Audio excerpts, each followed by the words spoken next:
América. Vea en el programa La Mañana el mejor resumen informativo con actualización permanente de las noticias en desarrollo, análisis de los dos temas más relevantes del día y el reporte permanente de nuestra red de corresponsales en América Latina, Estados Unidos y Europa. Hora y 30 minutos en vivo para conocer las noticias con las que se inicia el día en nuestra región. Lunes a viernes a las 9 horas en la costa este de los Estados Unidos. Solo por NTN 24, el canal de las Américas. Alemania, Rusia, Estados Unidos, Guatemala, Chile. Nuestras cadenas aliadas alrededor del mundo lo conectan con las realidades de cada nación. Entrevistas, reportajes y programas especiales sábado y domingo a las 10 horas en la costa este de los Estados Unidos. Visión Global, solo por NTN 24, el canal de las Américas. A continuación, análisis, investigación y actualidad internacional en la tarde por NTN 24, el canal de las Américas. Esta es la tarde en el continente americano. Cuando anochece en Europa y amanece en Asia, así cae la tarde en el continente americano y transcurre la noche y el amanecer en el resto del mundo. La tarde. Hola, bienvenidos a la tarde de NTN 24, el canal de las Américas. Los saluda Carlos Eduardo Sánchez, hoy por Idania Chirinos. Es un gusto poder acompañarlos. Comenzamos. El pueblo está sumido en la miseria y un pueblo con hambre es un pueblo guiado hacia la lucha.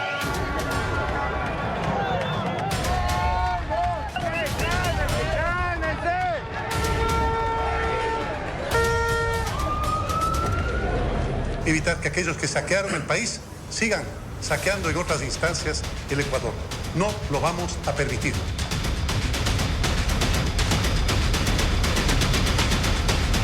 A esos golpistas de siempre les digo que les vamos a decir no. No, el Ecuador les está diciendo no. Así es que mejor acójanse a las consecuencias.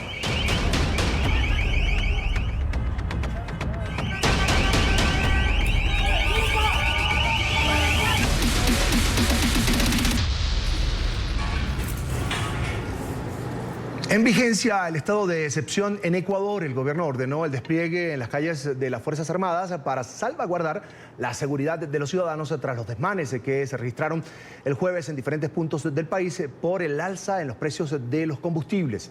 En Guayaquil, las autoridades informaron que cerca de 159 personas fueron detenidas por participar de los saqueos a locales comerciales. ¿Qué sucede a esta hora en territorio ecuatoriano? Se lo preguntamos a Valery Villalba, es periodista de nuestra cadena aliada Teleamazonas, quien se encuentra en la ciudad de Guayaquil. Valery, buena tarde.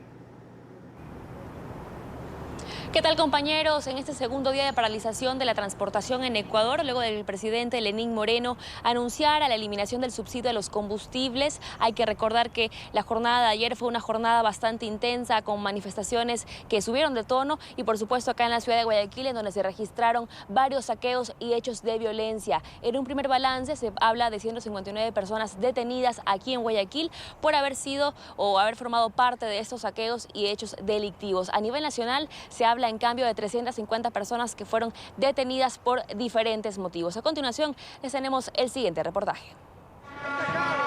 Se cumplen ya más de 24 horas del paro nacional de transportadores en Ecuador.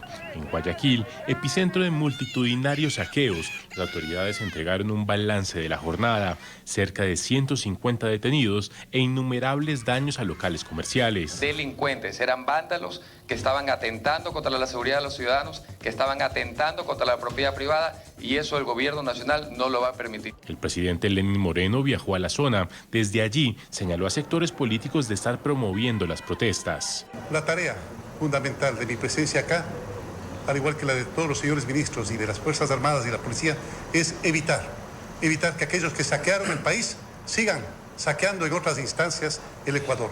No lo vamos a permitir. E incluso afirmó que quieren desestabilizar a su gobierno. Venimos dialogando desde hace muchísimo tiempo. Lastimosamente ha habido escasa seriedad que nos hace presumir que a lo mejor la intención no es precisamente esa, que la intención, como parece que se evidencia, es definitivamente desestabilizar el gobierno democráticamente y legalmente constituido. A esos golpistas de siempre les digo que les vamos a decir no. No, el Ecuador les está diciendo no. Así es que mejor acójanse a las consecuencias. Tras la entrada en vigor del estado de excepción, tan solo en Guayaquil fueron desplegados cerca de 600 efectivos de las fuerzas de seguridad.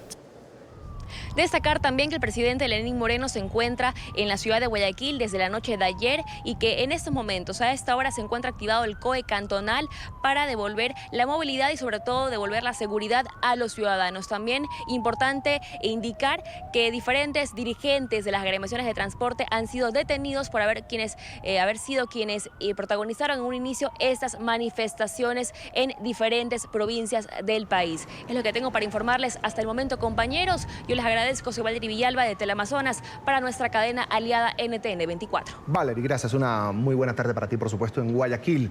Ahora está con nosotros Abdalá Bucaram, exasambleísta y también ex candidato presidencial de Ecuador. Allí está en pantalla. Señor Bucaram, una muy buena tarde. Gracias por atendernos. Buenas tardes. Un saludo a todos los oyentes de NTN 24. Bienvenido. Lo primero, ¿realmente hay una sed de justicia social detrás de estas protestas ahora mismo en Ecuador? Bueno, definitivamente hoy todos quienes queremos el bienestar de nuestro país entendemos que lo que ha sucedido es que un grupo vandálico, una banda que gobernó el país con los carteles de drogas internacionales durante 10 años, que fue el gobierno de Rafael Correa, quiere aprovecharse de una acción desafortunada o quizás un desacierto del gobierno del presidente Moreno para crear el vandalismo, el caos, enfrentar pueblo contra pueblo y desestabilizar la democracia. Hoy todos los hemos entendido. Estos supuestos líderes transportistas, evasores de impuestos y millonarios que salen a anunciar el supuesto paro de actividades son empleados de Rafael Correa, que hoy están siendo defendidos por los ex fiscales generales de la Nación de Rafael Correa, demostrando de esa forma que el viaje de Correa a Venezuela, que el viaje de Correa a Cuba hace pocos días no fueron coincidencias, sino que se estaba tramando un golpe de Estado en Ecuador para el mes de octubre, que además se venía escuchando hace algunos meses. Hoy quieren llevarlo a cabo aprovechándose de las medidas económicas que ha tomado el gobierno, que quizás pudieron ser mejores, sí, que debieron aplicarlas gradualmente, sí, pero que sobre pretexto de esto, esta banda de delincuentes que deberían de estar presos y la mayoría están prófugos, quieran aprovecharse y desestabilizar la democracia, eso tampoco es permitible. Cuando habla de tal vez un error, este conjunto de medidas que toma el gobierno de Lenín Moreno, ¿dónde está el error puntualmente? Bueno, el Ecuador hoy entiende que el gobierno de Correa perjudicó al país por miles de millones de dólares, que Rafael Correa personalmente se benefició con alrededor de 40.000 millones de dólares que se le robó al Ecuador conjuntamente con Glass, con Alexis Mera, con Ricardo Patiño, con los hermanos Alvarado y con todos esos delincuentes que hoy tienen órdenes de capturas, que algunos están detenidos y otros prófugos y otros con arrestos domiciliarios. Y que el gobierno implemente una medida de retiro de subsidios, que ojo, no es equivocada, pero pudo haber sido progresiva, tuvo que haber sido implementada gradualmente, poco a poco, para que el pueblo vaya acostumbrándose a que el retiro del subsidio era una realidad y es una realidad que necesita el país, producto del saqueo del correísmo, de la banda del correísmo, del cartel del correísmo al Ecuador, y que era necesario tomar medidas para sacar adelante la economía del Ecuador. Sin embargo, el pueblo lo aceptó, el pueblo lo entendió, porque el pueblo ecuatoriano es un pueblo trabajador, es un pueblo humilde, un pueblo aguerrido, que sale adelante a pesar de las adversidades. Pero saber que quería cargársele únicamente al pueblo esta factura, que solo la gente de bien teníamos que trabajar para sacar adelante al país, mientras lastimosamente la justicia todavía no ha recuperado la riqueza que saqueó el cartel correísta, el cartel narcocorreísta, hace tener un sentimiento de desazón que evidentemente causa un malestar, pero un malestar que es corregible, un malestar que es dialogable, y por eso nuestra postura es clara. Nosotros hicimos propuestas no solo durante la campaña, sino durante el marco del diálogo que hay que reconocerle al presidente Lenín Moreno, que ha iniciado un gobierno de diálogo, de consensos, en los que se ha podido proponer. Algunas medidas han sido escuchadas, otras no, pero se pudo haber ido a otro tipo de medidas como la diferenciación del IVA a través de las provincias más pobres, disminuir para aumentar la producción y, en fin, un sinnúmero de propuestas económicas que entregamos al gobierno. Pero repito, hoy en el Ecuador no existe un paro del pueblo ecuatoriano, no existe un paro de actividades. Lo que existe es un cartel correísta de vándalos que han salido a delinquir, a saquear los locales comerciales, a asesinar a un pueblo que Correa desarmó, para pretender decir que el único que podía poner orden en el picante de Rafael Correa Delgado. Algunos voceros de las protestas se han referido al momento político que vive Ecuador como una situación, por supuesto, derivada de esa coyuntura que hay. Usted lo dice, un gobierno de diálogo nacional, pero acusan en este caso al presidente Lenín Moreno de gobernar de la mano de Lazo y de sectores pudientes beneficiados en el Ecuador. Ese discurso, que es muy correísta, muy chavista, ¿tiene cabida ahora mismo en su país? Mire, las organizaciones políticas representan de una u otra forma las voces del pueblo. Que el presidente de la República se siente a dialogar con quienes quedamos dentro de las 5 primeras posiciones, o con todos los ex candidatos a la presidencia que representábamos a los 16 millones de ecuatorianos, creo que nadie puede desaprobarlo. Solo Correa, que se acostumbró a gobernar el Ecuador con un estilo totalitario, a gobernar al Ecuador de espaldas al pueblo, imponiendo su verdad por encima de la razón. Y por eso el país se cansó de él. Por eso hoy los niveles de aprobación de Rafael Correa son muy bajos. Hoy se sabe que Rafael Correa es no solo un prófugo de la justicia, sino el más grande delincuente de la historia que pasó por el poder. Y el presidente Moreno lo ha entendido bien también. El diálogo no es lo condenable. Lo condenable es que la justicia no haya hecho su trabajo. Lo condenable es que la justicia le haya dicho al país que efectivamente todas las denuncias que hicimos durante más de 7 años eran reales, pero que lamentablemente Correa está feriándose el dinero de los ecuatorianos viajando por Europa en primera clase de aerolíneas mundiales, viajando a dar conferencias, viajando a intentar desestabilizar al Ecuador y no preso en la Tacunga al lado de Jorge Glass, donde debe de estar. Evidentemente que eso causa desazón en el pueblo. Así que una cosa no tiene nada que ver con la otra. Y ese discurso demagogo de querer decir solo lo que alguien quiere escuchar tiene que quedar atrás. Ese discurso de odio, ese discurso separatista, ese discurso y ese odio que implementó el correísmo es lo que el Ecuador ha pedido dejar atrás y que creo que en gran medida se ha conseguido, pero que hay que trabajar mucho en ello y que hay que dialogar principalmente con el pueblo. Hoy la medida, repito, es una medida tomada fuera de tiempo y que pudo haber sido mejor socializada con los sectores sociales para explicar cuál era el impacto de la medida.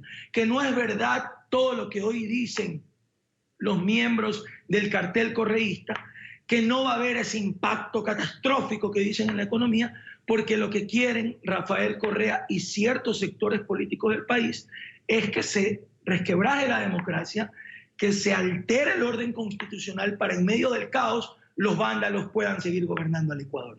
Ahora, el estado de excepción, ¿era la medida correcta para o frente a un panorama tan convulsionado como el que se está viendo en las calles del Ecuador ahora mismo? Mire, es realmente irrisorio escuchar a ciertos miembros del cartel correísta reclamar por el exceso de autoridad del gobierno respecto a la medida del estado de excepción. Se olvidaron cuando Correa apresó a 8 jóvenes inocentes, los acusó de terrorismo y los tuvo más de 3 años en la cárcel y tuvo que venir este gobierno a amnistiarlos porque habían sido ilegítima, inconstitucional e ilegalmente apresados. Cuando Correa a un manifestante por poner un monigote con la cara de Correa lo apresó y lo acusó de terrorismo, esos eran excesos de poder. Hoy, evidentemente, al existir vandalismo, el día de ayer acuchillaron en la vía perimetral aquí en Guayaquil a un joven deportista por el pecado de andar transitando en la calle donde estaban los delincuentes correístas. Evidentemente que la policía tiene que actuar, evidentemente que se tiene que cuidar la integridad del país. Y yo no defiendo al gobierno de Moreno, yo defiendo la democracia, como la defendí el 30 de septiembre del 2011, cuando siendo opositor al régimen del narcogobernante Rafael Correa, salí a defender la democracia cuando querían darle un golpe de Estado, de la misma forma que lo hago hoy. Gabriela Rivadeneira, vocera del correísmo, miembro del cartel correísta, hoy multimillonaria, sale a proponer reunión de la Asamblea Nacional para destituir al presidente de la República. Entonces, ¿qué quieren? ¿Quieren eliminar la medida o quieren destitución del presidente? ¿Quieren eliminar la medida o quieren crear el caos y dar un golpe de Estado y quieren elecciones anticipadas y todas las barbaridades que están hablando, desesperados por una sola razón, que esto no lo conoce la comunidad internacional?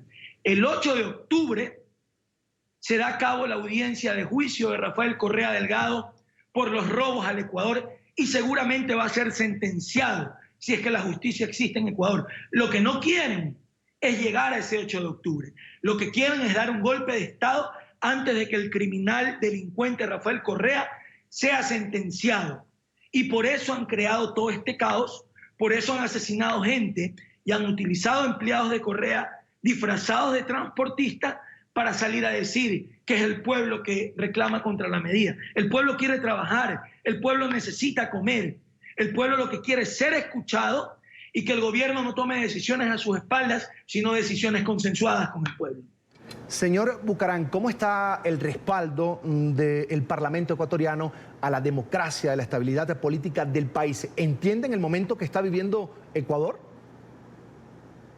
Bueno, el día de ayer hemos visto en cadena nacional un mensaje del presidente de la Asamblea Nacional, el señor César Litardo, donde se manifiesta que no van a permitir alteraciones democráticas y que se va a abrir el debate. El debate siempre es sano. Debatir las posibles medidas que van a afectar a todo un país es sano. Y por eso hay que estar siempre abiertos a ese debate.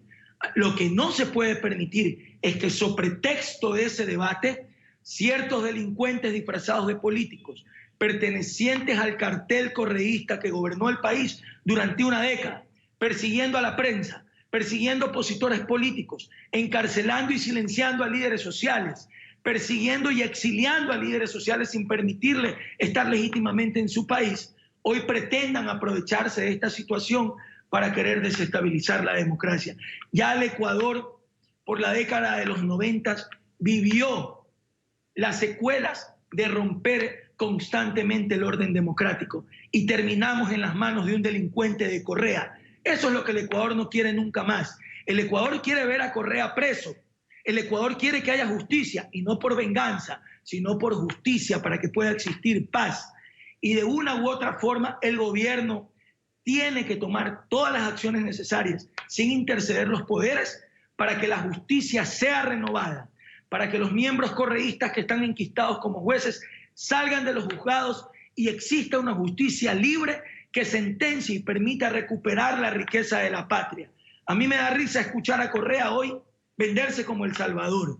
En lo único que tiene razón es que Correa puede salvar al Ecuador, sí, si devuelve los 40.000 millones que se robó y por los cuales tiene que ser sentenciado y por los cuales las autoridades del Ecuador tienen que luchar para regresar ese dinero a los ecuatorianos.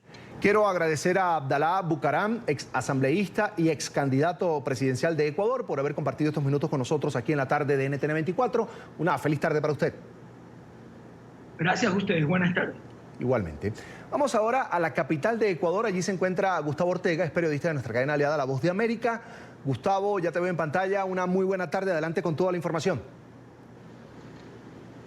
Sí, muy buenas tardes. Y el día de hoy Ecuador amanece con un segundo día de bloqueos y manifestaciones en la capital andina. El día de hoy todavía, luego del segundo día del decreto de estado de excepción, hace algunos minutos también presidente de la República, Lenín Moreno, expresaba que él no va a levantar el decreto presidencial que incluye la liberación del precio del combustible y del diésel. Este ha sido una de las principales demandas de las federaciones de transportistas, que le expresaban al presidente de la República que o levantaba el decreto presidencial o se mantendría en las calles la paralización indefinida. En este momento las calles se encuentran casi que desoladas, muy poco transporte público, muy poco tránsito vehicular y en algunos casos paralización de servicio. La ministra de Gobierno, María Paula Romo, ha expresado que hasta el momento tiene una cantidad de 300 personas contabilizadas como detenidas relacionadas a grupos vandálicos y de hechos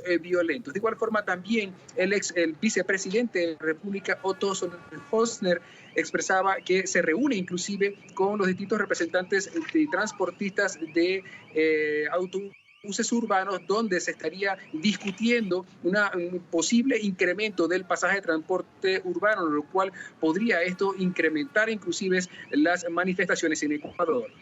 Bien, vamos a agradecer a Gustavo Ortega desde Quito con este reporte. Ese periodista de nuestra cadena aliada La Voz de América. Y cuando son las 5:23 minutos de la tarde en la costa este de los Estados Unidos, revisamos otros temas de la agenda informativa del día. Es noticia el respaldo de algunos ciudadanos en Lima al presidente Martín Vizcarra después de que disolviera esta semana el Congreso y convocara a nuevas elecciones. Los manifestantes respaldaron al mandatario, que ha enfatizado que su decisión era parte de sus poderes constitucionales y ha culpado, en este caso, a los legisladores de tratar repetidamente de bloquear sus reformas anticorrupción.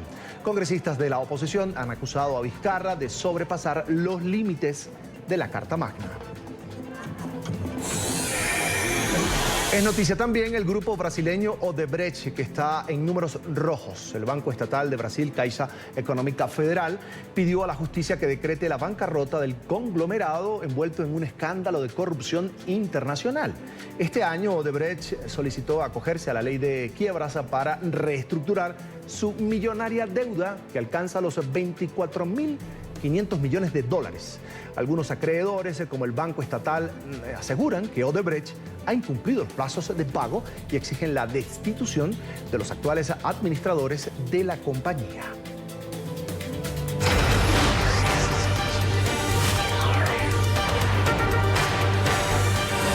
Grupo Argos, inversiones que transforman. Comenzó en Coral Gables la edición número 75 de la Asamblea General de la Sociedad Interamericana de Prensa. Durante 4 días, los representantes de la CIP debatirán temas como la libertad de prensa, la democracia en la región y se presentarán resultados de estudios de periodismo. NTN 24 en el lugar de la noticia con nuestra periodista en Miami, Paola Serna. Paola, una muy buena tarde.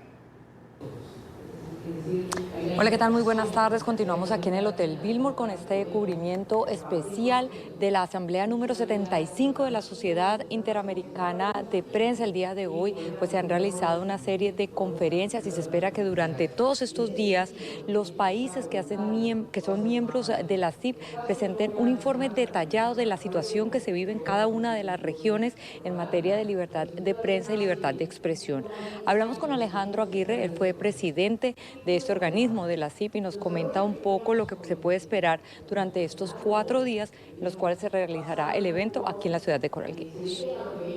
Hay países que institucionalmente tienen diseñados sistemas que no permiten una libertad de expresión, obviamente casos como Venezuela, casos como Cuba, que por 6 décadas no lo ha permitido, en Nicaragua, que se encuentra en una situación muy delicada, muy precaria, aunque hay personas ahí que tratan de ejercer sus funciones periodísticas, pero la verdad es que no viven en un ambiente normal para la libertad de expresión.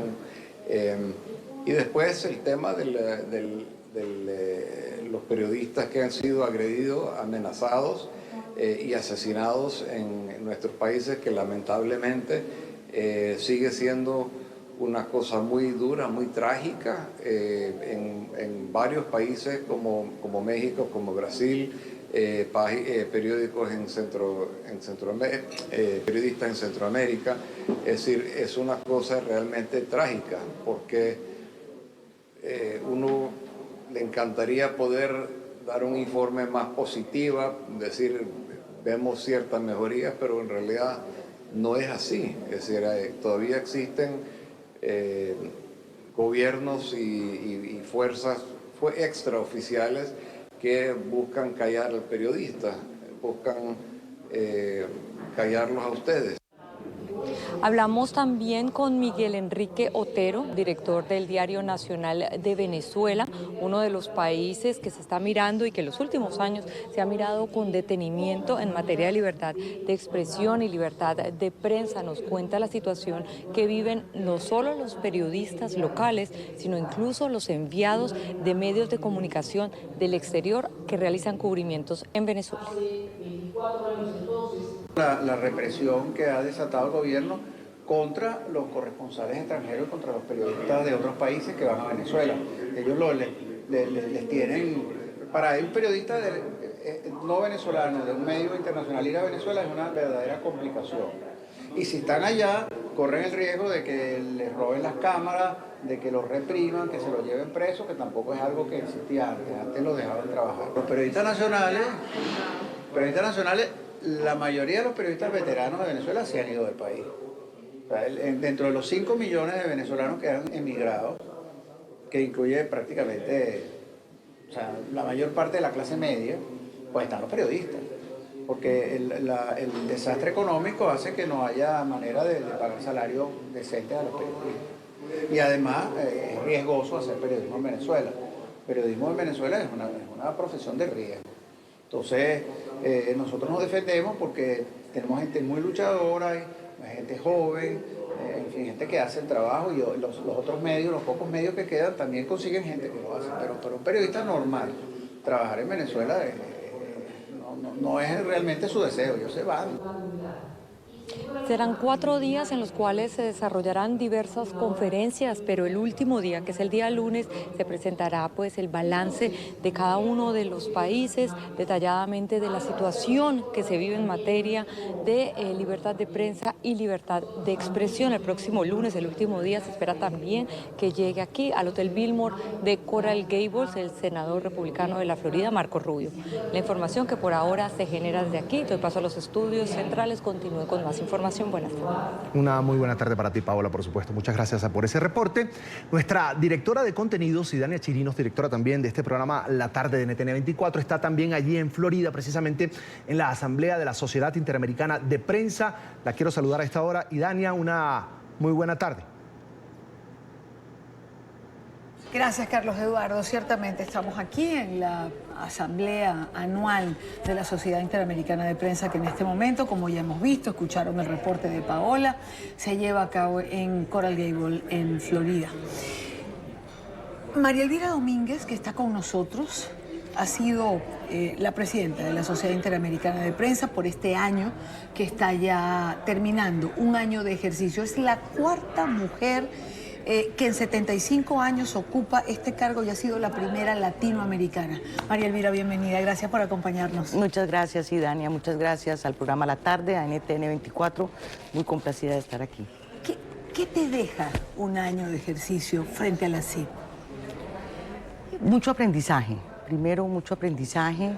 He conocido muchísimo. Pensé que después de 10 años de haber estado en la CIP que llevo en este recorrido en la Sociedad Interamericana de Prensa, pensé que lo sabía todo y que entendía muy bien lo que pasaba en cada uno de los países del hemisferio, en el sentido de cómo está la situación de libertad de prensa. Pero la verdad es que con las misiones que hicimos, visitando esos países y realmente hablando in situ con los gobiernos, con los periodistas, con los medios de comunicación y organizaciones, se da cuenta uno lo profundo de los problemas que hay en ciertos países en América Latina y en el hemisferio respecto a la libertad de prensa y a los derechos humanos. De modo que este año ha sido un año de muchísimo aprendizaje y de verdad de entender muy bien qué pasa y de admirar profundamente la lucha de la CIP en estos 75 años, no por la defensa de la libertad de prensa. Es una tarea maratónica, es una lucha permanente, constante, cotidiana, en donde no se puede bajar la guardia, porque en cualquier momento aparecen brotes, no amenazas, ¿no? Ataques que pueden cercenar de un momento a otro la libertad de prensa y las libertades en general. Claro. ¿Qué países preocupan más a la Sociedad Interamericana de Prensa? ¿Qué países tienen ese honroso lugar de mayor acoso a la libertad de prensa? Bueno, Cuba ha sido el país que más ha mortificado a la Sociedad Interamericana de Prensa de años atrás. O sea, Cuba sigue estando en la agenda. Desafortunadamente, en Cuba no se logran mejorías de ningún tipo en ese sentido. Lo único que en Cuba se logra es grandes periodistas valientes como Joanny Sánchez y como muchos otros que logran de una manera con una resiliencia maravillosa buscar los canales para poder distribuir la información y contarnos qué es lo que está pasando en Cuba. O sea, Cuba ha estado en primer lugar. Sin duda Venezuela, desde hace muchos años, desde hace, bueno, casi 20 años, Venezuela ha venido ocupando uno de los primeros lugares de preocupación, digámoslo así, en la Sociedad Interamericana de Prensa, y vemos cómo cada año van cerrando los medios de comunicación, los periódicos van dejando de circular. Este año otro periódico dejó de circular, además del Nacional de Caracas, periódico insignia de Venezuela, y eso es muy doloroso, no solamente para el ejercicio del periodismo, sino para la gente, porque la gente deja de tener ese acceso a esa información independiente, veraz, ¿no?, que tanto necesitamos en países como en Venezuela y en otros países. Este año que va a terminar de la presidencia mía, ocupé gran atención en Nicaragua, porque lo que está pasando en Nicaragua es muy parecido a lo que está pasando en Venezuela hace rato. Nicaragua, si sigue como está, va a suceder lo mismo que en Venezuela. Los medios de comunicación en Nicaragua están absolutamente silenciados, la prensa independiente casi que ya no existe, periódicos como El Nuevo Diario hace 2 semanas tuvo que dejar de circular porque los insumos para producir el periódico no se les son entregados por parte del gobierno, están en la aduana, y lo mismo está pasando con la prensa de Nicaragua. Estuvimos en misión en Nicaragua en junio, antes habíamos estado en Washington en marzo, para hablar de Nicaragua en Washington, para poner a Nicaragua en esa agenda internacional, para que no nos olvidemos de Nicaragua. Y luego en junio fuimos, y uno de los momentos más especiales con todo y la problemática fue la liberación de Miguel Mora y de Lucía Pineda, que yo digo coincidió, pero yo creo que algo de resultado de la visita nuestra en Managua, llegamos el lunes en la noche, el martes a primera hora en la mañana habían sido liberados y pudimos estar con ellos, ¿no?, y conversar con ellos y conocer lo que vivieron. Ya que asocias la presencia de la visita de ustedes en Nicaragua con la liberación de Miguel Mora, eso me lleva a preguntarte, ¿es parte de los logros del trabajo de la Sociedad Interamericana de Prensa? Es decir, ¿qué decirle a quienes nos pueden acotar? Esto es un club de amigos que se reúnen una vez al año. Sí, pues este año, además de ser un club de amigos maravilloso, porque es una gente valiosísima, la gente que hace parte de la Sociedad Interamericana de Prensa, que ha luchado durante tantos años por la libertad de prensa, te quiero decir que en este año me di cuenta de la relevancia, la importancia de la CIP en nuestros países, el respeto y no puedo decir el temor, pero cuando la CIP llega, algo pasa. De modo que estoy convencida de que la CIP es relevante, que la CIP gestiona, que la CIP ayuda y que la presencia de la CIP hace que cosas pasen. María Elvira, ¿cómo entender, por ejemplo, que mientras más tecnología nos llega a diario, mientras más herramientas tenemos para el ejercicio de esta profesión, más acoso se produce hacia los contenidos, más acoso se produce a quienes generan esos contenidos para esas nuevas plataformas? Y algo que me llamó muchísimo la atención, justo en un foro de los que hay en esta reunión anual, y es la máxima presencia de estudiantes de comunicación, de periodismo en las universidades. hay muertos, detenidos, hay todo lo que sabemos y sobre todo lo que sufrimos quienes ejercimos esta profesión. Pero, ¿cómo comparar todas estas cosas, no? Sí. Bueno, es el mundo de hoy y es difícil de entender, Idania, porque por un lado está la democratización de la información, en donde hoy podemos estar informados en cualquier momento a través de cualquier dispositivo, en cualquier plataforma.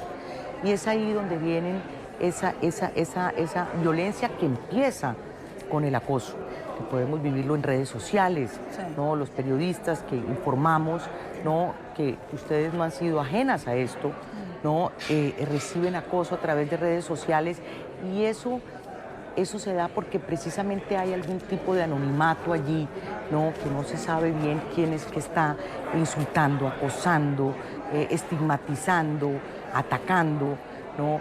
Entonces, por un lado tenemos esa democratización de la información que es maravilloso, ¿no? Para que haya acceso a la información, pero por otro lado tenemos estas amenazas tan terribles como lo que está diciendo, como el acoso. Pero hay un tema fundamental que es, en la final, es lo que prevalece, y es el periodismo de calidad, es el periodismo serio, el periodismo investigativo, son los contenidos trabajados, los de análisis. Ese es el contenido que siempre va a prevalecer. Por eso el periodismo nunca va a morir, pero el periodismo duro, el periodismo independiente, el periodismo serio. Que es el periodismo finalmente que enamora a todos los muchachos que van a las universidades, porque es que de verdad me llamó la atención porque había un mexicano hablando y decía, cada año tenemos más estudiantes en la facultad. Y qué bueno, porque al final uno dice, justo con lo que acabas de terminar, eso garantiza que el periodismo no va a morir. Y por último, María Elvira, te quiero preguntar, 75 años de la CIP, 4 mujeres nada más, ¿no es como poco? Pues sí, es como poco. Es como poco y es como lo que yo dije hace un año exactamente cuando me nombraron presidente en Salta, estábamos allá también en Salta, en Argentina, ¿no? Y me preguntaron por qué cree que no ha habido más mujeres presidente de la CIP. Y yo creo francamente porque no han querido, porque yo creo que realmente cualquier persona, hombre o mujer, claro, que quiera ser presidente de la CIP, que se interese, que se comprometa, que quiera trabajar por esta causa, que es una maravillosa causa, pues lo puede hacer. De modo que esperamos que de aquí en adelante más mujeres se interesen, ¿no? y lleguen a la presidencia de la CIP, porque esto es realmente un trabajo maravilloso y ha sido un año para mí muy enriquecedor, de verdad. María Elvira Domínguez ha sido presidenta en este periodo de la Sociedad Interamericana de Prensa. Un gusto tenerte, gracias por acompañarnos. Muchas gracias, Idania, muchas gracias a todos.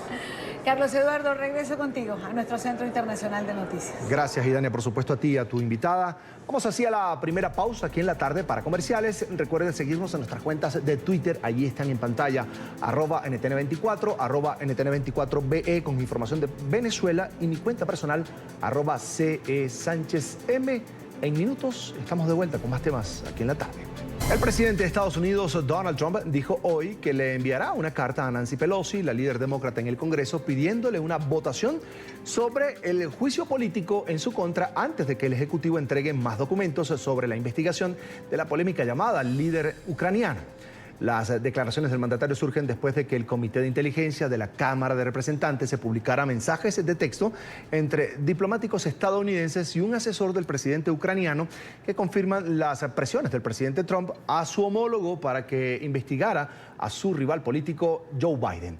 Emiliana Molina, nuestra periodista de NTN24 en Washington, tiene el reporte. Emiliana, buena tarde. Hola, ¿qué tal? Muy buenas tardes. Pues la Cámara Baja ya cuenta con los votos necesarios para acusar al presidente de un delito, pero este proceso debe pasar después al Senado, donde votarían para destituirlo. Ahí los demócratas necesitan el voto de 20 republicanos y aún no lo tienen. Por eso Trump pide que se lleve a cabo la votación de un juicio político ya mismo. Todo es una estrategia de la Casa Blanca. Bueno, estaremos enviando una carta porque todo el mundo sabe que hemos sido tratados injustamente, de forma muy diferente a los demás. Por otro lado, el presidente Trump asegura que los mensajes de textos publicados por el Comité de Inteligencia de la Cámara de Representantes en las últimas horas no demuestran un quid pro quo, o sea, la expresión latina que significa una cosa a cambio de otra.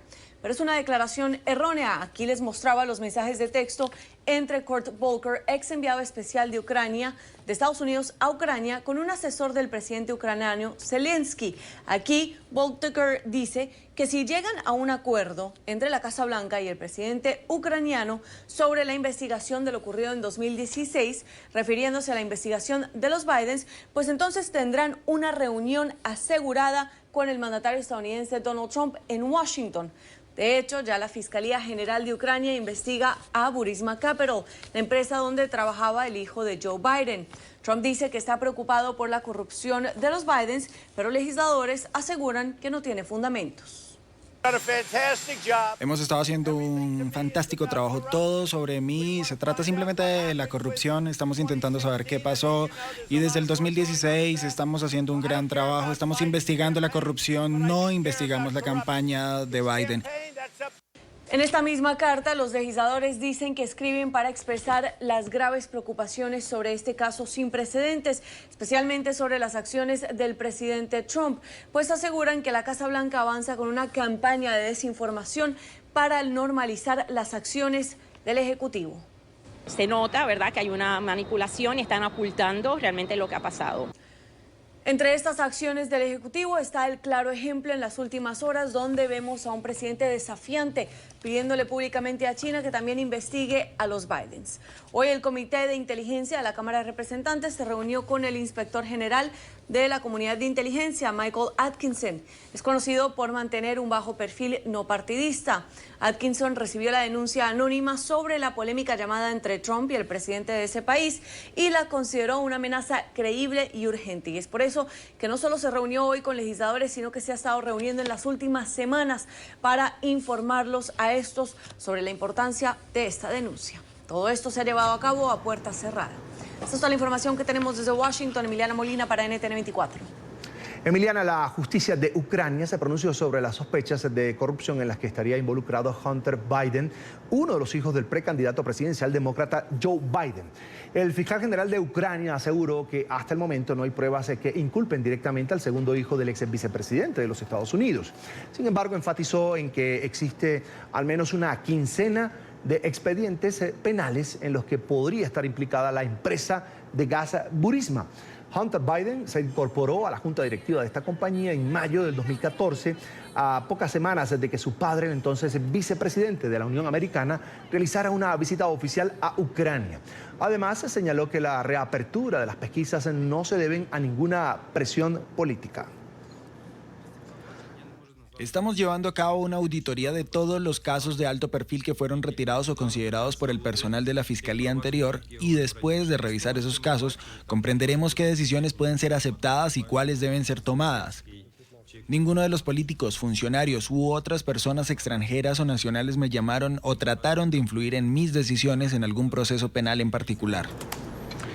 Y Donald Trump insiste en construir el muro fronterizo con México. El presidente estadounidense publicó este video en su cuenta en Twitter en el que afirmó que la valla será una realidad y se construye bajo los más altos estándares. El muro, que fue una de sus principales promesas de campaña en 2016, parece ser también uno de los temas primordiales de cara a las presidenciales del 2020 en las que busca su reelección. Según el republicano, los segmentos construidos de la valla en años anteriores son obsoletos. Y comenzó esta semana el programa de lotería de visas que adelanta el gobierno de los Estados Unidos para ciudadanos de todos los continentes. El periodo de inscripción para participar por una residencia permanente o Green Card para el año 2021 abrió oficialmente el miércoles 2 de octubre. Son 55.000 cupos para ciudadanos que estén legalmente en Estados Unidos o vivan fuera del país y que no tengan restricciones para viajar, siempre y cuando sean ciudadanos de una nación con tasas históricas bajas de inmigración. De nuestro continente quedan fuera de la posibilidad este año nacionales de Brasil, Colombia, República Dominicana, El Salvador, Guatemala, Haití, Jamaica y México. Nos acompaña a esta hora Adriana Tenqui es abogada de inmigración. Allí está en pantalla. Buenas tardes, bienvenida a NTN 24. Hola, muchísimas gracias por la invitación. Es un gusto. Lo primero, el presidente Donald Trump en repetidas ocasiones ha manifestado su rechazo a esta lotería, pero vemos que hasta ahora ha sido imposible que la elimine. Efectivamente, todavía sigue válida. Para este año se abrieron ya las inscripciones. Hay que aprovechar, hay que seguir aprovechando las oportunidades para que la gente aplique en este momento y se inscriba dentro de la lotería. Es un proceso que tiene muchísimos años y es parte de la teoría en los Estados Unidos de la inmigración y de darle la bienvenida a los inmigrantes de este país. Como bien dije, es un proceso que tiene mucha tradición y por lo tanto seguirlo aprovechando mientras siga vigente. Para el 2021 el proceso va a seguir abierto, así que como bien indicaste, durante este periodo que las personas que califiquen se inscriben. Y una acotación importante con respecto a los países que indicaste que no pueden inscribirse en este lotería de visa, hay que tomar en cuenta que, por ejemplo, una persona que es colombiana y que no puede inscribirse en la lotería de visas, pero está casado con una persona que sí es nacional de uno de los países que no está prohibido para que se inscriba en la lotería de visas, por ejemplo, un colombiano casado con una venezolana, puede inscribirse en la lotería de visa y utilizar la nacionalidad de su cónyuge que no es un país listado dentro de los que no van a calificar. Entonces, las personas que son de estos países, México, Brasil, Canadá, Nigeria, India, Haití, etcétera, Guatemala, pueden utilizar, como les dije, optar por la nacionalidad del cónyuge. Abogada, ¿qué requisitos debe presentar un aspirante, además de pagar, por supuesto, lo que cuesta inscribirse, para participar en esta lotería? Bueno, les doy buenas noticias. No hay que pagar absolutamente nada, no hay ninguna tarifa para poder inscribirse en la lotería, dentro de la lotería de visas. Si sales elegido, entonces comienza con este proceso y ahí habría que pagar una lotería. El requisito principal es que la persona tenga un título de bachillerato, y bachillerato hablamos del título del colegio, cuando la persona se gradúa del colegio. Si el individuo no se ha graduado del colegio o nunca se graduó del colegio, entonces lo que se necesita es 2 años de experiencia dentro de una lista de profesiones o de ocupaciones que están listados dentro de lo que se conoce como ONET aquí en los Estados Unidos, y que son ocupaciones que lo que se requeriría serían 2 años de experiencia profesional, que la mayor cantidad de la gente en principio calificaría y pudiese optar por esa posibilidad si no tiene el título de bachillerato. Ahora, una vez que el aspirante es seleccionado, además de pagar, como usted dice, ¿cuánto se pagaría y cómo prosigue el proceso para finalmente obtener esa residencia permanente en los Estados Unidos? Bueno, muy importante es que el gobierno en principio dice que tienen 55,000 visas disponibles para las personas. Sin embargo, ellos no seleccionan a 55,000, sino que seleccionan a muchas personas más, porque parte de estos 55,000 no van a calificar por uno u otro motivo. Personas que se inscribieron por países que no calificaban o que no cumplen con el título del colegio, etcétera. Entonces, ¿qué es lo que pasa? Cuando la persona recibe su carta, inmediatamente tiene que ver el número que le salió para la lotería de visa y luego tratar de comenzar con el proceso lo antes posible, porque haber sido seleccionado no quiere decir que eventualmente va a recibir esa residencia. O sea, puede que pase, el proceso es el año fiscal siguiente. O sea, si los resultados los van a dar para mayo del 2021 y el proceso se abre desde octubre de 2021 hasta septiembre 30 del 2022. Entonces, perdón, desde octubre de 2020 hasta septiembre 30 de 2021. Entonces, durante ese proceso, si no culmina con todo el papeleo que tiene que hacer, no va a obtener la residencia. Entonces, lo primero es, le llega la carta, se tiene que inscribir y llenar el formulario de migrante de visa, y luego le va a llegar la factura para hacer el pago, y luego entonces decide si la persona está dentro de los Estados Unidos, hacer un ajuste de estatus dentro de los Estados Unidos, o si está fuera en el extranjero, hacerlo por medio del proceso consular ante el consulado de los Estados Unidos en el país donde se encuentre. Caso Venezuela, por ejemplo, que no tiene actividades consulares ahora mismo, por ejemplo en Caracas, deben hacerlo en los otros países, ¿correcto? Correcto, exactamente. Y puede elegir si la persona, por ejemplo, los venezolanos que están ahorita viviendo en muchas partes del mundo, van a utilizar entonces el consulado en el país en el cual estén en ese momento residiendo. La mayor cantidad de los venezolanos en este momento lo están haciendo en Colombia, las personas que se encuentran en España lo están haciendo en Europa lo están haciendo en consulados de Estados Unidos, como el consulado en Italia, en España, etcétera, dependiendo de dónde esté ubicado. Pero como son procesos ya de residencia, el proceso es un poco en ese sentido más sencillo a los fines de que no es que el temor que tiene el venezolano de ir a pedir una visa de turista. Este proceso ya sería distinto y es un proceso en ese caso más expedito siempre que cumpla con los requisitos. Ahora, quería preguntarle cómo se decide en este caso qué nacionalidades deben abstenerse de entrar en esta lotería. Por ejemplo, de América, este año quedan por fuera nacionales de Brasil, Colombia, República Dominicana, El Salvador, Guatemala, Haití, Jamaica y México. Y de hecho esos países se han repetido ya por muchos años. Ellos lo que toman es los países que ya se han ganado muchas loterías de visa en el pasado. Y basado en esos números, entonces, y que han obtenido no solamente loterías de visa, sino muchas residencias permanentes durante los últimos años. Entonces, para promover la diversidad, excluyen a esos países y mantienen a los otros países. Eso básicamente es lo que sucede. Pero esos países, si revisamos en los años pasados, siempre se han mantenido dentro de los países excluidos. Ahora, doctora, además de ese filtro de que debe tener un título de bachiller, en este caso haber terminado la educación básica, por ejemplo, la persona seleccionada finalmente va a ser sometido a un examen más riguroso que tiene que ver con vinculaciones políticas, pensamiento, el idioma, todo eso, ¿eso está previsto? Bueno, básicamente el cuestionario de la visa de inmigrante lo que dice es que no tengas afiliación al socialismo, a partidos comunistas, sí, que no tengas afiliación a genocidio, a ataques terroristas, etcétera. O sea, ellos te hacen una lista de preguntas y adicionalmente tienes que hacerte un examen médico también para demostrar que tienes las vacunas requeridas, que no eres una persona que tiene consumo regular de alcohol, que ha probado drogas en su vida. Entonces el doctor va a analizar esas cuestiones y ese examen médico hay que presentarlo dentro de la solicitud también. Una persona que haya cumplido una condena por un delito no puede participar, ¿o sí? Dependiendo, y para eso hay distintas maneras de analizar eso, pero eso se analiza básicamente caso por caso particular. Sí te puedo decir que toda persona que haya cometido fraude a nivel de visa en los Estados Unidos no califica para poder obtener esta visa. Entonces, o que personas que cometan fraude al momento de inscribirse en la solicitud tampoco califican.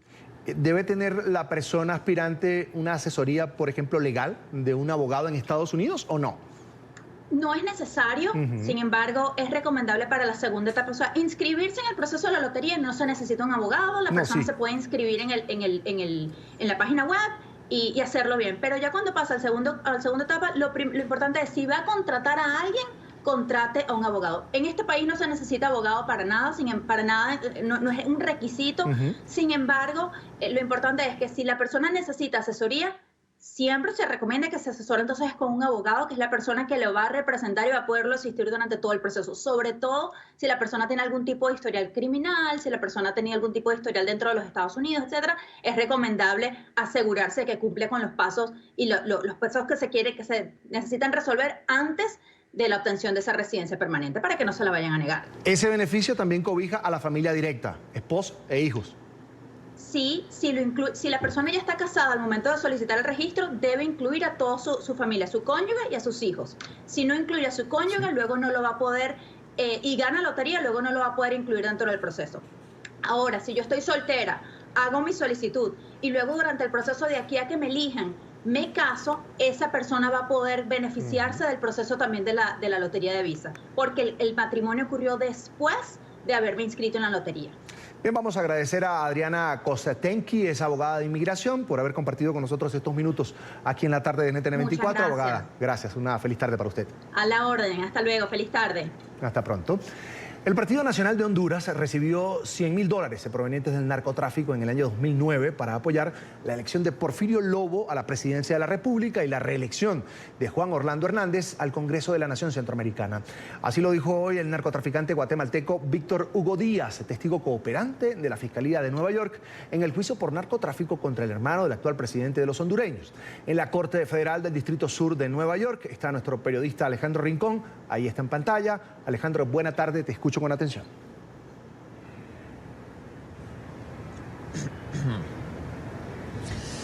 Carlos, televidentes del canal de las Américas, feliz tarde de viernes para todos. En el tercer día de juicio por narcotráfico en contra de Juan Antonio Hernández, el gobierno de los Estados Unidos concentró su esfuerzo en avanzar en su objetivo central, demostrar a los 12 integrantes del panel de jurados el por qué el acusado, el hermano del actual presidente de Honduras, es parte de un entramado de una empresa criminal dedicada al narcotráfico en territorio de Honduras.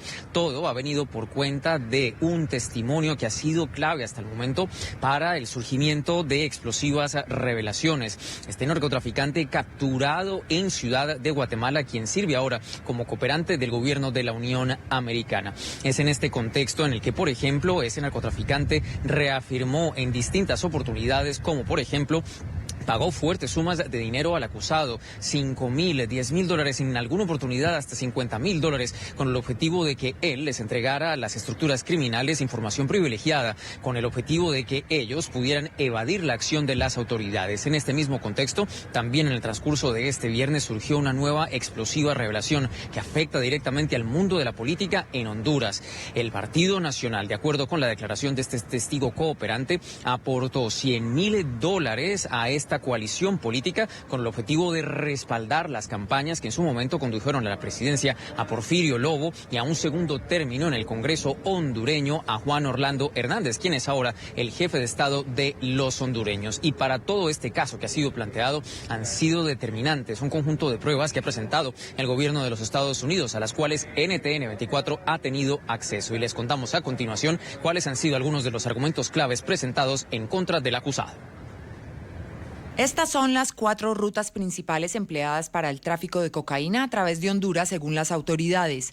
El material probatorio presentado data del año 2008, cuando una caleta del narco fue incautada durante un retén policial. Más de $100,000, armas y celulares fueron decomisados por la Policía Nacional de Honduras. Además, un grupo de libretas escritas a mano donde se reseña repetidamente el nombre de Tony Hernández, el acusado. La Fiscalía también reveló esta foto con la marca presuntamente empleada por el acusado para reconocer su propiedad. Llama la atención el uso del nombre de una reconocida marca de ropa que coincide con las iniciales de Tony Hernández, pero en este caso identifica los kilogramos de cocaína que producía en laboratorios de su propiedad en Colombia.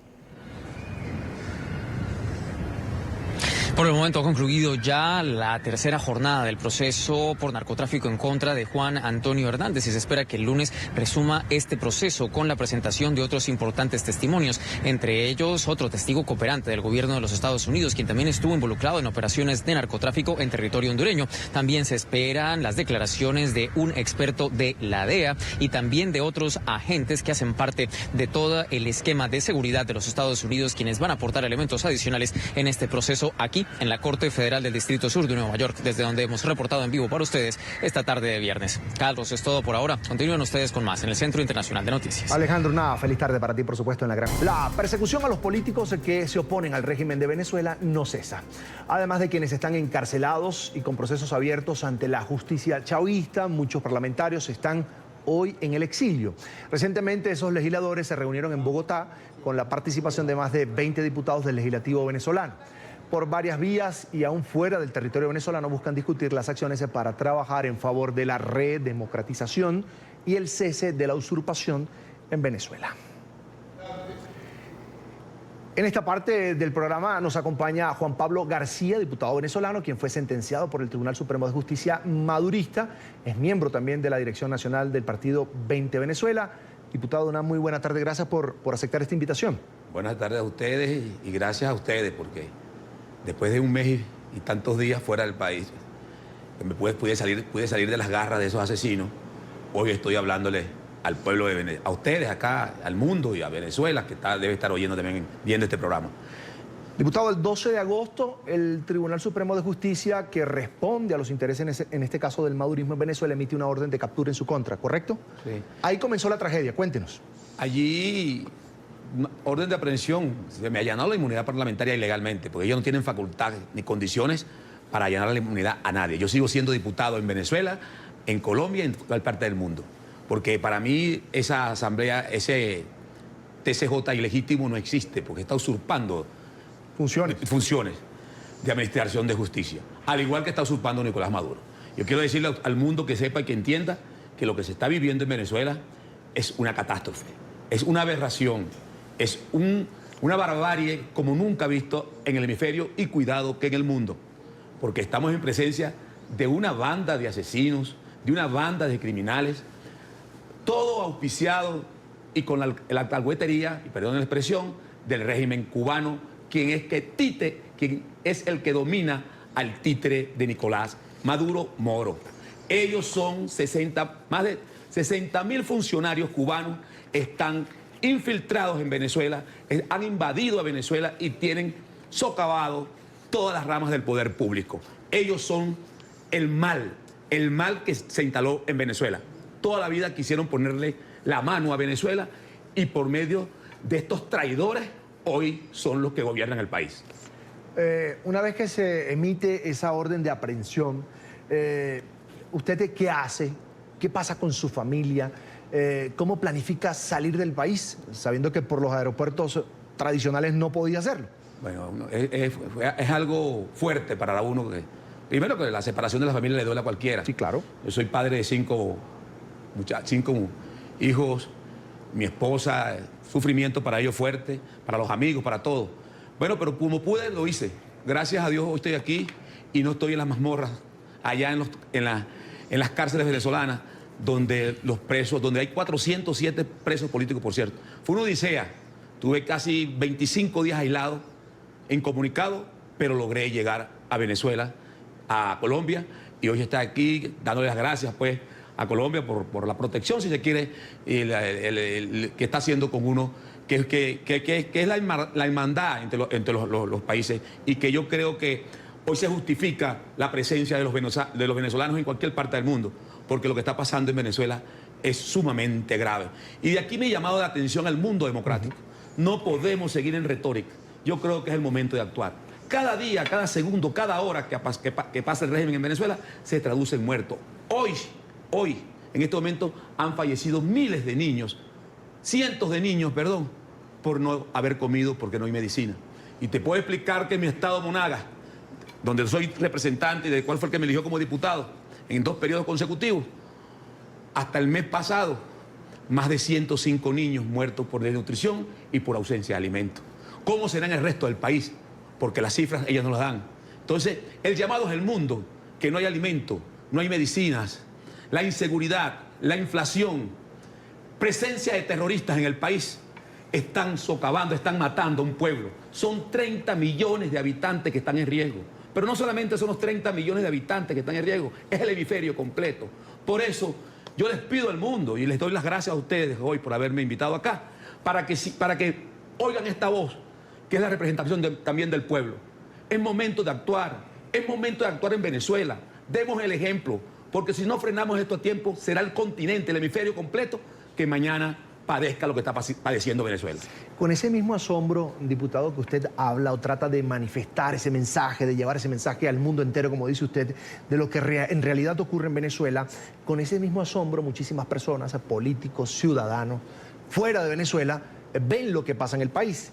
Sin embargo, se preguntan, bueno, ahora Nicolás Maduro, su régimen está vinculado o está siendo denunciado al menos por vinculaciones con el terrorismo y todavía sigue en el poder. La gente no entiende cómo todavía no hay una salida política en Venezuela, como todavía las negociaciones que han sido varias, además acercamientos con el régimen para hablar en el plano político entre sectores adversos al régimen, por supuesto, y sus enviados especiales, no hay una solución. Todavía sigue pasando lo que usted narraba. No hay en los hospitales no hay comida, no hay medicina, no hay atención, no hay personal, porque la gente está buscando también cómo sobrevivir. No, y la corrupción galopante. Se robaron, se han despilfarrado, se han depredado más de 650.000 millones de dólares del patrimonio público. El sector eléctrico, no tenemos luz, no tenemos agua. Es un caos total, es un caos. Estamos resistiendo y vamos a seguir resistiendo. Y a esa sociedad venezolana no la van a doblegar. Aquí no hay diálogo, aquí no vale negociación alguna, hermano. Aquí lo que tenemos que ponernos de acuerdo, los diputados, salir, hoy que estamos acá, así como estoy yo, es mi deber pedir esa coalición internacional militar, porque eso no quiere decir que sea la invasión de tropas. Hay muchas formas en el mundo, en el momento del mundo globalizado, que se puede hacer la coalición militar. la guerra cibernética, puede ser un bloqueo. Pero te digo una cosa, yo personalmente no hay manera, no hay forma de que estos elementos, de que estos individuos, de que estos asesinos salgan del poder. Porque la única forma es la ayuda internacional, como una gran coalición. Y por eso hoy le suplico la invocación del TIAR, que debe aplicarse. Es verdad que ya avanzamos en eso, es verdad que se dio un primer paso muy importante, pero eso no es suficiente. Pero hay una salvedad en cuanto al TIAR. El tema, el tema militar siempre es como una zancadilla, como una piedra en el camino cuando se habla del tema de Venezuela. Usted toca una palabra que causa mucho resquemor y mucho miedo en el mundo democrático: la intervención. Es que estamos intervenidos. Es que el Venezuela es una excepción. Estamos intervenidos. Tenemos la presencia del ISIS, del Hezbollah, de Hamas, de los residuos activos del ELN y de la FARC y de FBL. O sea, tenemos toda la presencia y 60.000 funcionarios aproximadamente cubanos allá. Estamos invadidos totalmente. Y no es una invasión buena, como dice, una invasión de las peores, de las malas. Están robando, están extrayendo el oro. Mire, Venezuela es el asiento principal de las mafias internacionales hoy. El mayor depósito del tráfico de drogas está en Venezuela. Y entonces, ¿cómo ustedes creen que nosotros, los venezolanos, podemos sacar a esta gente de allí? Que nos invadieron y que tienen un país destrozado.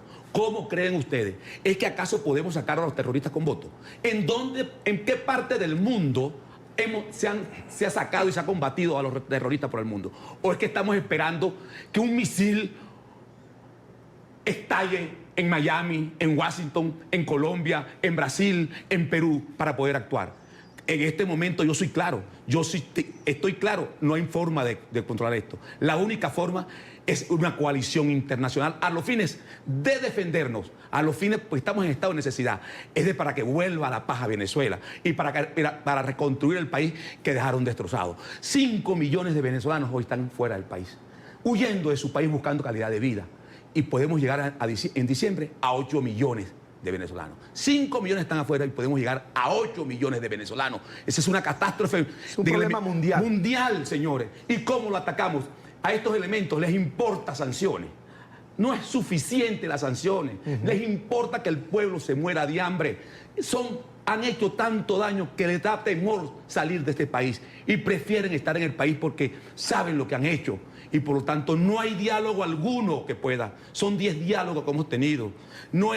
Tenemos que seguir luchando, es por el quiebre de esa tiranía para instalar un gobierno de transición y así poder llegar a elecciones libres. Del resto, con estos criminales, porque es que tengo conocimiento de causa. Una cosa es lo que vemos afuera, otra cosa es que vayamos un ratico allá a Venezuela. Estos líderes que se dicen ser humanistas y que hoy dicen y se mantienen una situación con el diálogo, vayan a Venezuela un rato, pasen 24 horas allá, para que ustedes vean qué está padeciendo mi país.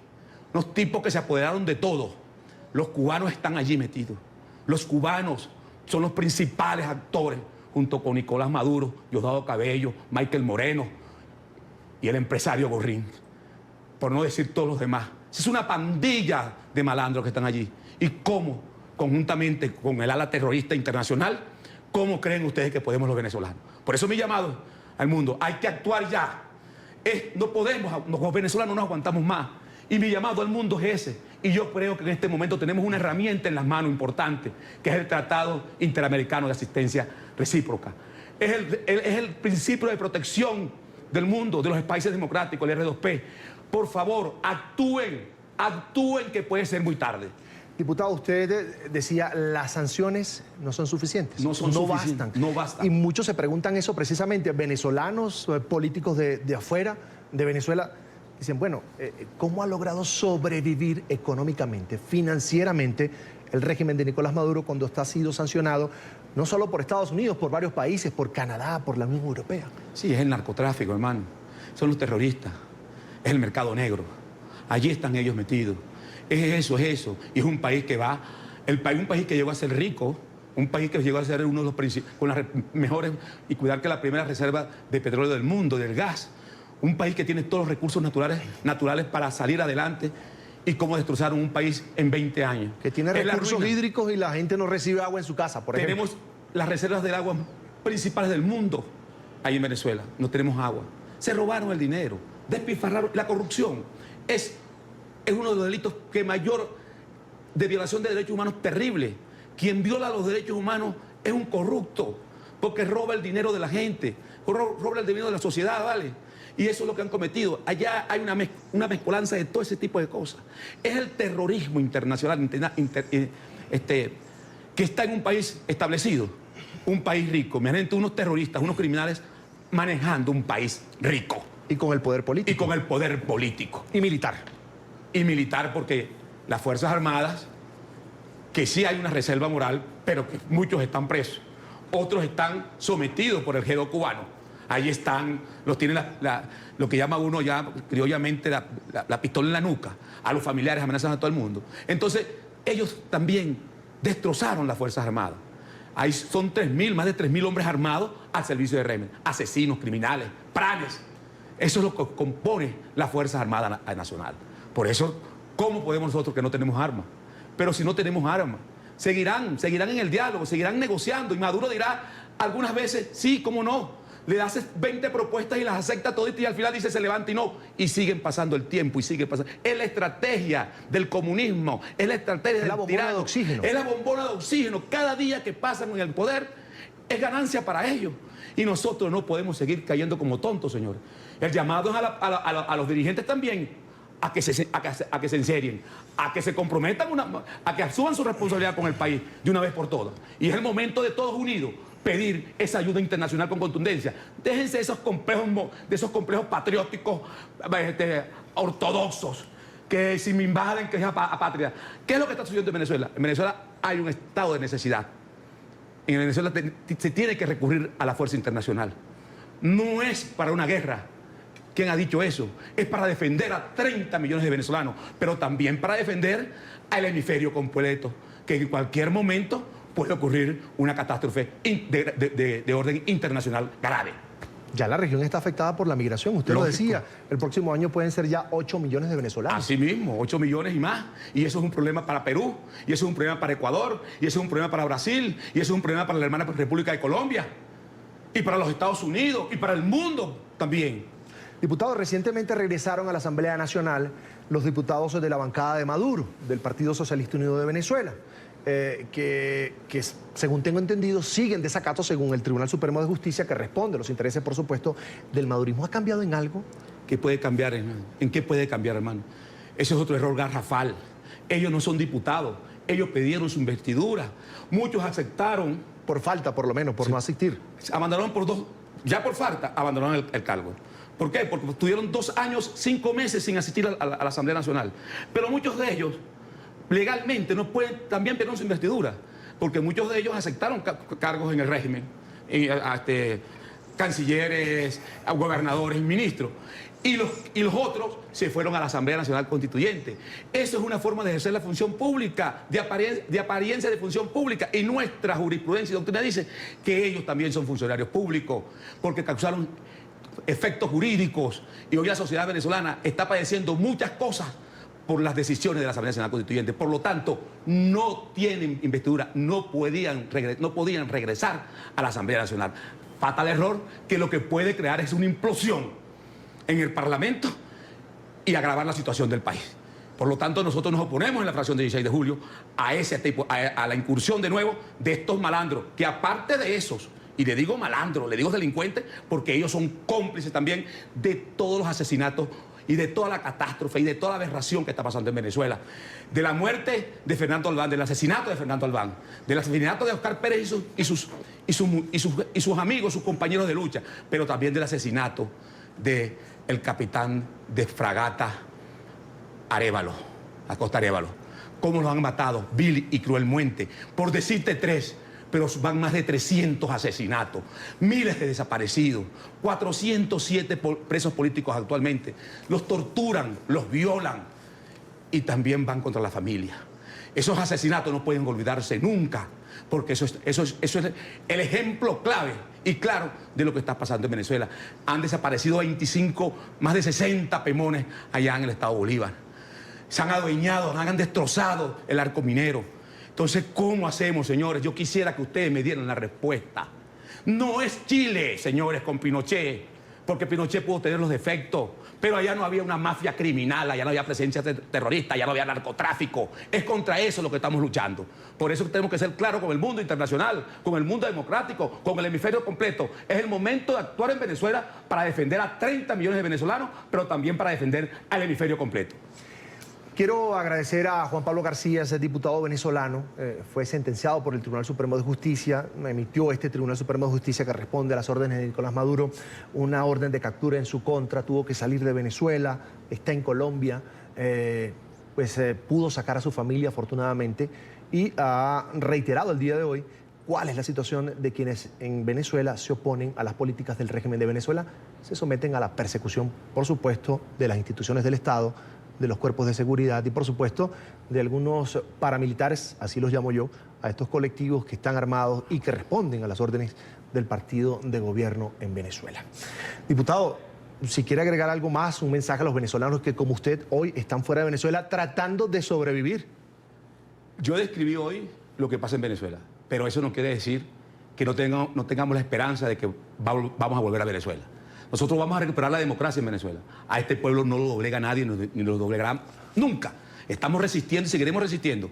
Y vamos a lograr la libertad. Y pronto, sépanlo bien, venezolanos, amigos, quienes están en el exterior también, esa diáspora grandiosa que está en el exterior, sepan que pronto nos vamos a dar un gran abrazo porque llegó la libertad a Venezuela. Gracias, el diputado venezolano Juan Pablo García, por estos minutos con nosotros aquí en la tarde de NTN 24. Será hasta la próxima. Nosotros vamos a continuar con más de la tarde. Los profesores universitarios salieron a las calles de Caracas hoy para exigirle al régimen de Maduro un incremento de salario. Aseguran que el sueldo que ganan al mes, equivalente, escuchen bien, a $7, no les alcanza para cubrir sus necesidades básicas. Este es un informe de nuestro periodista en la capital venezolana, Oliver Fernández. Como esclavos, así se sienten los profesores universitarios en Venezuela. Como condición de esclavo, porque lo que estamos percibiendo no alcanza ni siquiera para la canasta libertaria. Por lo tanto, no estamos cubriendo ni siquiera las necesidades de alimentación, mucho menos otro tipo de necesidades como las necesidades de educación, de salud, de distracción, de formación profesional. Todas las actividades de carácter institucional que tienen que ver con el desarrollo del recurso humano han ido desapareciendo paulatinamente. Las universidades y colegios la comparan con campos de concentración. Profesores que han rebajado hasta 40 kilos de peso versus alumnos que han perdido energías para seguir estudiando. Dar clases o estudiar con hambre es muy difícil. He visto personas que han bajado 40 kilos. Eso no es un campo de exterminio, no te están llevando a sentirte frustrado. Hay personas que ahorita ha subido el índice de suicidios. Están muriendo diariamente en los hospitales. 10 niños, 11 niños en cada hospital, diario. Entonces es un campo de exterminio, nos están llevando a la muerte, a todos. Los niños confiesan en la escuela lo que ocurre en sus casas y la situación no es diferente para los maestros. Hay hambre y necesidad. Te dicen, maestra, yo no vine ayer, yo no vine hace 2 días porque no había comida para yo comer. Entonces mi mamá lo que consigue en la casa es lo que nos da. Los compañeros a veces que te dicen, mira, a mí que me abran un procedimiento administrativo, pero si yo no tengo con qué pagar pasajes, ¿cómo voy a la escuela? Esto es lo que piensan los profesores de quienes ostentan el poder en Venezuela. Esto es una banda de delincuentes que se apoderó del país y no sé de dónde salió esta gente. Porque, y ni siquiera digo, pero ¿cómo tú los defines como personas? Esos no son seres humanos. Un individuo que ve a un niño que se está muriendo y no le importa, que se atreve a decir que se está muriendo en pro de la revolución. ¿Qué es eso? Eso no es ni un animal. A pesar de la crisis, ni la universidad ni el país se abandona. Será defendida hasta que sea necesario. No vamos a permitir. Aquí hay una representación estudiantil, una representación profesional que va a buscar cohesionar a todos los gremios de la universidad para defenderla. Porque la universidad, la UCB se defiende, la UCB no se deja de lado. La UCB le ha dado tanto al país que no es justo y no debemos dejarla de lado. No queremos que ellos sigan en el poder porque no les pertenece. Tienen que abrir el país a la democracia y desde la universidad lo vamos a exigir. La crisis económica que se vive en Venezuela no ha permitido que 50% de los colegios y universidades puedan iniciar este año académico. Es la información que manejamos desde Caracas. Continúen con más de la tarde de NTN 24.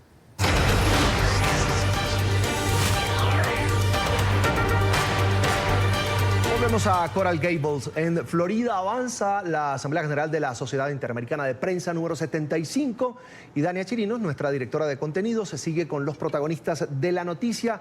Y Dania, te saludo nuevamente. Gracias, Carlos Eduardo. En esta oportunidad vamos a conversar con Andrés Cañizales. Andrés es periodista, investigador, profesor de la Universidad Católica Andrés Bello. Andrés, bienvenido. Gracias por acompañarnos. Muchísimas gracias, Idania. Es un honor. No se puede estar en un foro, en un encuentro que tenga que ver con la comunicación y con el periodismo y no hablar de Venezuela en este momento. Venezuela es uno de los países que quizás con México y con Cuba es donde la libertad de expresión es más vulnerable, donde el ejercicio del periodismo es más vulnerable. Con una nueva arista, que es la que quisiera conversar con Andrés. Los periodistas han sido acosados, los medios han sido cerrados o comprados, pero ahora pareciera que para tener un blackout general no se necesita de esto que mencioné, porque el caos de los servicios públicos es tan grande que eso ya saca de circulación a los medios de comunicación. Y quisiera comenzar por ahí, Andrés.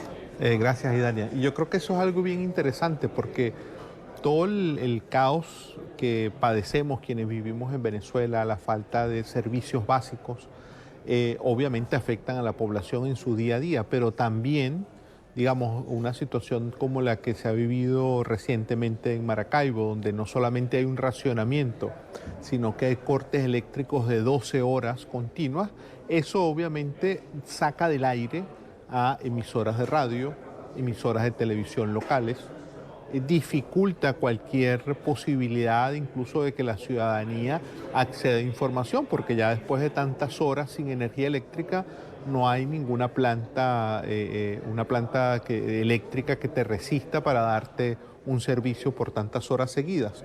Eso se está constituyendo en un nuevo factor que se suma a ese clima, digamos, restrictivo, y que además lo más grave, Idania, es que vivimos situaciones de apagones generalizados en eléctricos o de internet y la población no tiene información de qué está ocurriendo. El venezolano que está en medio de un apagón se queda sin saber si eso es un apagón nacional, si es algo local, qué está ocurriendo en el resto del país, qué está ocurriendo incluso en su ciudad o en su pueblo, no lo sabe. O sea, estamos en una situación, creo yo, desde un punto de vista ciudadano muy dramática, que está relacionada con el acceso y el derecho a estar informado. Ahora, ¿cómo sobreviven los medios golpeadísimos ya por toda la circunstancia y por toda la situación de Venezuela? ¿O cómo confrontan esta nueva circunstancia? Bueno, fíjate que eso tiene un impacto en todos sentidos. Ya estamos hablando de medios que tenían serias restricciones porque muchas empresas privadas cerraron y por tanto, digamos, tenían mucho menos publicidad. También esta propia situación, yo conversé hace algún tiempo con por ejemplo, con el presidente de la Cámara de Comercio de Maracaibo, y él me contaba lo dramático que es para muchos empresarios y comerciantes zulianos, por ejemplo, poder seguir anunciando en los medios. Entonces es un círculo donde se van cerrando también las posibilidades de sostenimiento a largo plazo de muchos medios. Muchos medios a nivel local prácticamente han optado por colocar música, no solamente por no meterse en problemas con el gobierno, que puede ser una lectura, sino también por falta de personal, incapacidad de cumplir los contratos comerciales, porque estás en una situación donde no controlas y no tienes capacidad de decir en qué momento quedo fuera del aire, en qué momento puedo reponer las cuñas que prometí transmitir, etcétera. Es toda una situación bien complicada y donde creo que la generación de contenidos en Venezuela está sufriendo sin duda un enorme retroceso. Es decir, yo percibo a una población que está seriamente desinformada hoy en Venezuela. Ahora, así como hablamos de cómo lidiar desde desde los medios generadores de información, también cómo lidia la población con esta desinformación constante y permanente, Andrés.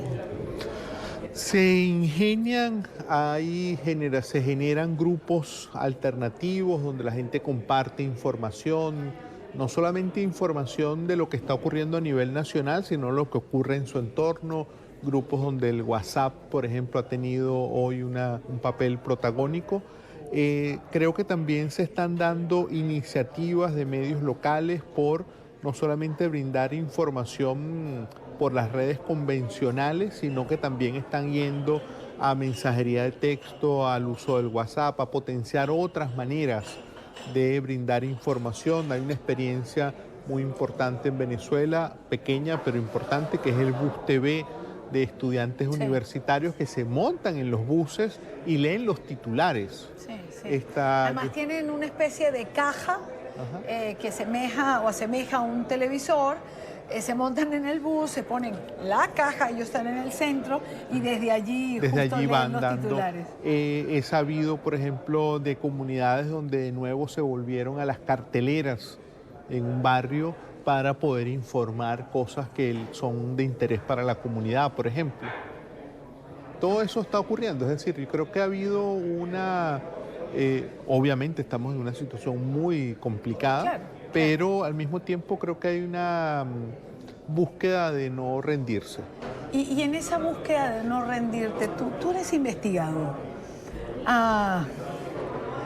Con todo lo que ha pasado en Venezuela en los últimos 20 años, con todo lo que ha sufrido y padecido el periodismo venezolano, cuando alguien lo detiene a uno en algún lugar y le pregunta, Idania, el periodismo venezolano se acabó, el periodismo venezolano se apagó. No, ha pasado exactamente lo contrario. ¿Por qué? Por eso que acabas de decir, por no rendirse, por ser un punto de honor, por ejercer a toda costa el derecho de informar. Hay un espíritu, diría, de resistencia, de lucha, de persistencia, que además, por suerte y por la buena calidad también de lo que se está haciendo, no solamente es una suerte.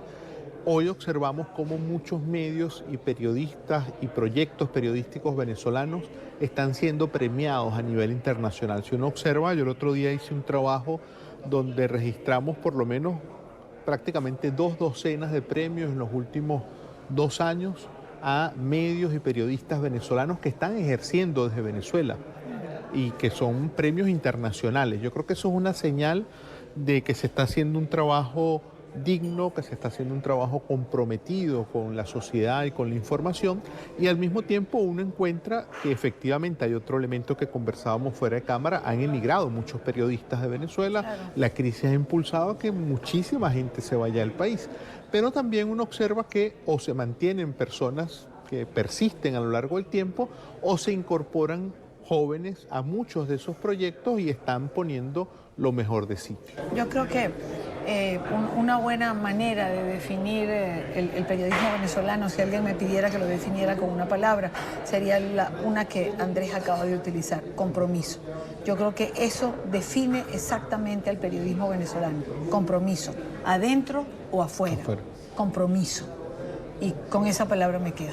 Andrés, gracias por acompañarnos. Muchísimas gracias, Idania. Gracias por la oportunidad. No, gracias a ti. Carlos Eduardo, regreso contigo al Centro Internacional de Noticias. Gracias, Idania. A ti, por supuesto, en la Florida. A Andrés Cañizales también. Hasta pronto. Hacemos una nueva pausa en la tarde. Quédese con nosotros. Ya regresamos en Twitter, en YouTube. Allí nos buscan NTN24. Quédese con nosotros. En minutos, más temas. Mucha atención, recrudecen los enfrentamientos entre ciudadanos encapuchados y policías en Quito. Estas imágenes nos llegan hace minutos desde la capital ecuatoriana y se ve cómo los agentes de los cuerpos de seguridad lanzan bombas lacrimógenas contra quienes se siguen reunidos en las calles. Allí se encuentra precisamente Fausto Yepes, periodista de nuestra cadena aliada Teleamazonas. Fausto, te escuchamos. Sí, gracias, Carlos Eduardo. Buenas tardes a todos los amigos de allá. A través de la señal de 4. Bueno, acá en Quito la situación se siente bastante ambiguo. En algunos lados son focos de violencia y disturbios, que son los lugares donde se registran los enfrentamientos entre la Policía Nacional y los manifestantes. Como decíamos, son algunos focos principalmente donde ocurre esto, y son las zonas cercanas hacia el centro de Quito o los ingresos a la ciudad. Esto ocurre también en algunos otros sectores del país, donde manifestantes que han plegado a este paro y a esta paralización por el alza de los combustibles están rechazando y pidiendo al gobierno que dé marcha atrás estas medidas. Las imágenes sin duda son fuertes de los enfrentamientos, hay bombas lacrimógenas, hay también disturbios y también desmanes y destrozos que han ocurrido también ayer en algunos lugares de la ciudad, en la capital, por ejemplo, llegando hacia el centro de Quito, al sector del Palacio de Carondelet, del Palacio de Gobierno. Ayer se registraron serios desmanes donde hubo también daño a la propiedad privada y pública. Esto ha sido ya evaluado por las autoridades, sin embargo, esto no ha frenado de momento, puesto que hay algunos sectores que, si bien han dado marcha atrás y desisten ya de la paralización, hay otros que se están sumando. Por ejemplo, hoy los estudiantes en el sector del Colegio Mejía también se han sumado, también algunos en el sector de la Universidad Central, que son los pocos donde se registra cantidad de eventos violentos, para mencionarlo así, y también los ingresos a la ciudad que están siendo bloqueados por los manifestantes, que intentan despejar las carreteras con la ayuda también de los militares, que esta vez por el estado de excepción han salido a las calles, pero eso es lógicamente lo que genera estos enfrentamientos. De momento el gobierno ha insistido en que no dará marcha atrás en las medidas económicas anunciadas hace 2 días, y que esto se mantiene así. Únicamente negocian con el sector de los transportistas eventualmente un incremento en el costo de los pasajes. No habrá una decisión contraria a esto. De momento no se bajarán ya los combustibles, ha dicho el gobierno, pero las protestas se mantienen en las calles, tanto en Quito como en algunas otras ciudades del país, y principalmente en carreteras, donde algunos sectores indígenas también se han sumado a esta manifestación. Carlos Eduardo. Bien, agradecemos el reporte de Fausto Yepes, periodista de nuestra cadena aliada en Ecuador, Teleamazonas, desde las calles de Quito, donde se vive mucha tensión. Hacemos la última pausa aquí en la tarde, ya regresamos. Al final de la tarde, recuerde seguirnos en nuestras cuentas de Twitter y también de Instagram, @NTN24, y mi cuenta personal, @CESánchezM. Gracias por estar con nosotros.